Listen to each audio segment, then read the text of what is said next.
Normal கீரைய விட இந்த பர்பிள் கீரையில வந்து அயர்ன் வந்து ஜாஸ்தியா இருக்கு அப்படின்னு சொல்றாங்க. அது எவ்வளோ உண்மைன்னு எனக்கு தெரியல. ஆனா நான் எப்பவுமே இந்த கீரைய பார்த்தேன் அப்படின்னா வாங்கிருவேன். வாங்கின கீரைய நெக்ஸ்ட் டே சமைக்கிறதுக்காக ஃப்ரிட்ஜில எடுத்து வச்சுட்டேன். அப்புறமா வாஷ் பண்ண துணி எல்லாத்தையுமே காய வச்சுட்டு, இப்பலாம் வந்து கொஞ்சம் ஏர்லி டின்னரா வந்து சாப்பிட ஆரம்பிச்சிடுறோம். அப்பதான் டைஜஷனுக்கு கொஞ்சம் ஹெல்ப் பண்ணுன்னு சொல்லிட்டு. அதனால கொஞ்சம் சீக்கிரமே சட்னி அரைக்கலான்னு சொல்லிட்டு, இந்த பீர்க்கங்காய் சட்னி அரைக்கிறதுக்கு தான் ரெடி பண்ணிட்டு இருந்தேன். பீர்க்கங்காய் சட்னி அரைக்கிறதுக்கு வந்து பீர்க்கங்காய் நல்லா பிஞ்சா இருக்கணும். ஃபஸ்ட்டு அதோட தோலெல்லாம் நல்லா பீல் பண்ணிவிட்டு இந்த மாதிரி ஸ்லைஸாக கட் பண்ணி எடுத்துக்கணும். இப்போ சட்னி அரைக்கிறதுக்கு ஒரு கடாயில் கொஞ்சமாக எண்ணெய் சேர்த்துட்டு, காஞ்ச மிளகாய் நம்ம காரத்துக்கு ஏற்ற மாதிரி சேர்த்துக்கலாம். இதுக்கு கொஞ்சம் காரம் அதிகமாக இருந்தால் தான் நல்லா இருக்குன்றதுனால நான் நிறையாவே சேர்த்துருக்கேன். உங்களோட காரத்துக்கு ஏற்ற மாதிரி அட்ஜஸ்ட் பண்ணிக்கலாம். வத்தல் நல்லா ஃப்ரை ஆன உடனே அதை வந்து ஒரு மிக்ஸி ஜாரில் மாற்றிக்கிறேன். அதே கடாயில் ஒரு 10 பல் அளவுக்கு பூண்டும் சேர்த்து வறுத்து எடுத்துக்கிறேன். பூண்டை வந்து தோலோடு தான் சேர்த்துருக்கேன். அதையும் நல்லா வறுத்து இந்த மிக்ஸி ஜாரில் மாற்றிக்கிறேன். அப்புறமா ஒரு சின்ன நெல்லிக்காய் சைஸ் அளவுக்கு புளியுமே வறுத்து சேர்த்துட்டோன்னா டேஸ்ட் ரொம்ப நல்லாயிருக்கும். அதையுமே இதில் போட்டு நல்லா வறுத்துட்டு அதையுமே மிக்ஸி ஜாரில் சேர்த்துக்கிறேன்.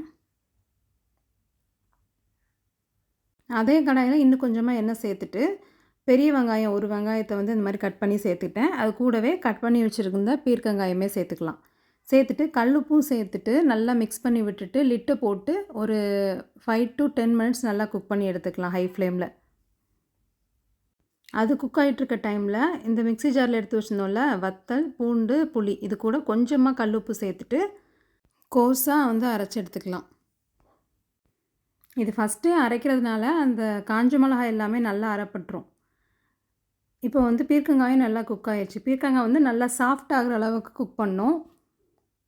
ராகி மாவு வந்து தோசைக்காக அரைச்சி வச்சுருந்தேன். அதையுமே நான் வெளியில் எடுத்து வச்சுக்கிறேன்.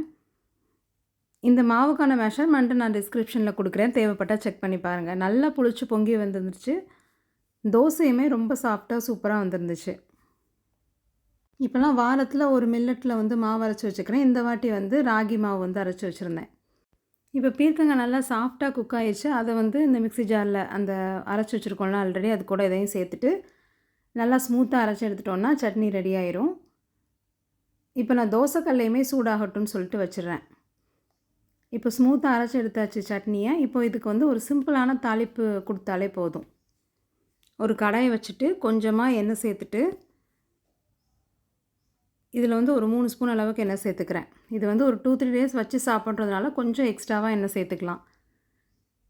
எண்ணெய் நல்லா சூடானதுக்கப்புறமா கடுகு, உளுந்து, கருவேப்பிலை மட்டும் சேர்த்தாலே போதும். ஃப்ரெஷ்ஷான கருவேப்பிலையாக சேர்த்துட்டோன்னா நல்லாயிருக்கும் ஃப்ளேவர். கருவேப்பிலையும் சேர்த்துட்டு இந்த தாளிப்பை அப்படியே அந்த சட்னியில் சேர்த்துக்கிறேன்.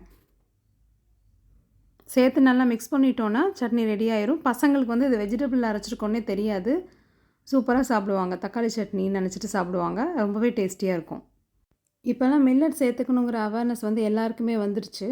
அந்த கரெக்டான வேலை அந்த மாவு அரைச்சி புளிக்க வச்சு செஞ்சோம் அப்படின்னா டேஸ்ட் ரொம்ப நல்லாயிருக்கும். ஆனால் மில்லட் மாவு வந்து சீக்கிரமாக புளிச்சிடும். அதனால் 1லேருந்து 2 நாளில் அதை யூஸ் பண்ணி முடிச்சிடணும். ராகி தோசை மாவு வந்து சூப்பராக வந்துருந்துச்சு. தோசை நல்லா கிறிஸ்பியாகவும் ப்ரௌனாகவும் வந்துருந்துச்சு. நார்மல் இட்லி தோசை, மில்லட் தோசைக்கெலாம் அந்த சட்னி ரொம்பவே சூப்பராக இருக்கும். ஆப்பத்துக்குமே ரொம்ப நல்லாயிருக்கும். ட்ரை பண்ணிவிட்டு எப்படி இருந்துச்சுன்னு சொல்லிட்டு கமெண்ட்டில் சொல்லுங்கள்.